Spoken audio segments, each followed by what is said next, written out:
kimi bizim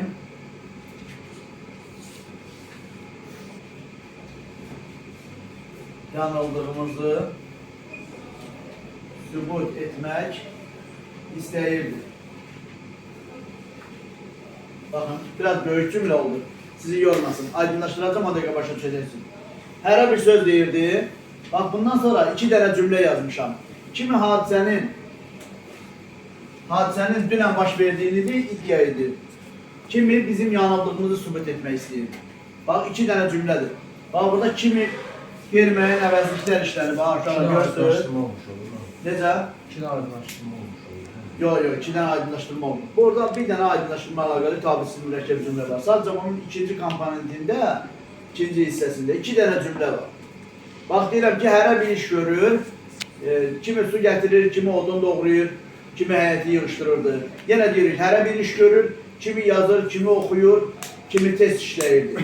Görsən, o hərə bir iş görürün dalıyca bir neçə cümlə sıralayırıqsa, burada mütləq nöqtəli vergül qoyulur. Burada da hərə bir söz deyirdi cümləsindən sonra 2 dənə cümlə gəldiyinə görə, bax, sübut etmək istəyirdi, xəbər, bir də iddia edirdi, bu da xəbər, kimi deyildi, kimi sübut etmək istəyirdi, kimi, qeyri-müəyyən əvəzlik. Başa düşdünüz? 2 mübtəda, 2 xəbər var, yəni bu cümlədən sonra 2 dənə cümlə gəlir. Bu zaman nöqtəli vergül qoyulur. Aydınlaşdırma əlaqəli tabisiz mürəkkəb cümlələrdə qayda oldu ki, əgər birinci komponentdən sonra 2 dənə cümlə gəlirsə, bu zaman nöqtəli vergül qoyulacaq tərkib hissələri arasında. Sonra.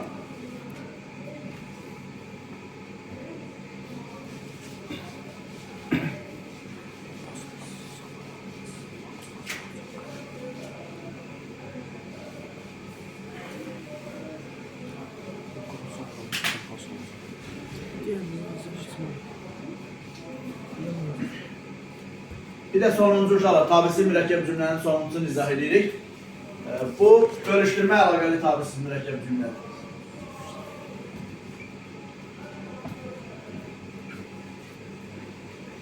Bax, əgər bir cümlə, tabisiz mürəkkəb cümlə, bölüşdürmə məzmununa malikdirsə, orada mütləq bağlayıcı işlənəcək. İntonasiya ilə bağlanmaq məsələsi yoxdur. Orada mütləq bölüşdürmə bağlayıcıları işlənməlidir.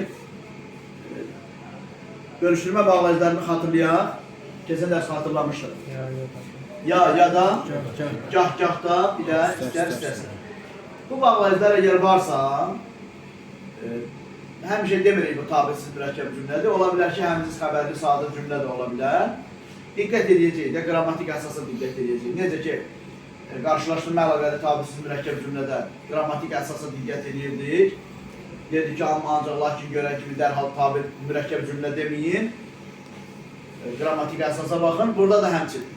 Bölüşdürmə əlaqəli tabisiz mürəkkəb cümlələrdə. Hadisələr 2 cür belə qarşımıza çıxır. Birində əgər hadisənin biri baş versə, digər hadisə baş verməz.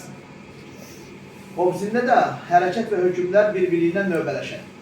Və də bölüşdürmə əlaqəli tabisiz mürəkkəb cümlələr həmişə də feili xəbərli olurlar. Bax, məsələn, tutaq ki, deyirəm ki, ya mən gəlim, ya da sən gəl. Qalar.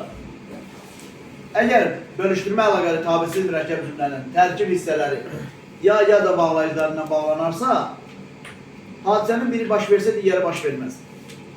Mən gəlsəm, sən gəlməyəcəksən. Sən gəlsən, mən gəlməyəcəm. Elə deyilmi? Deyirəm ki, ya mən danışım, ya sən danış. Mən danışsam, sən razılaşıb sussan, mən danışacağam. Ya sən razılaşmayıb danışsan, mən susacağam. Nəticədə ikimizdən birimiz danışacaq. Hadisə, hərəkət və hökm bu zaman birimiz tərəfindən icra olunacaq. Əgər ya da bağlayıcısı ilə bağlanırsa. Bir də olar ki, gah da bağlayıcısı ilə bağlanar. Bu zaman hərəkət və hökm bir-biriyle növbələşər. Həmsiz xəbərlərdə də belədir. Deyir ki, biz gah gedir, gah dayanırdıq. Hərəkət və hökm növbələşirdir. Amma burada necədir? Deyir ki, bu torpaqlarda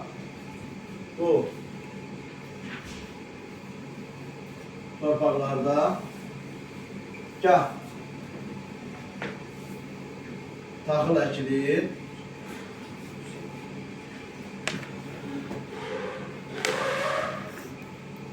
Gah da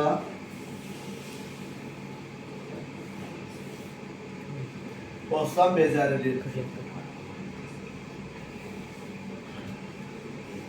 Baxın uşaqlar, 2 dənə cümlə var.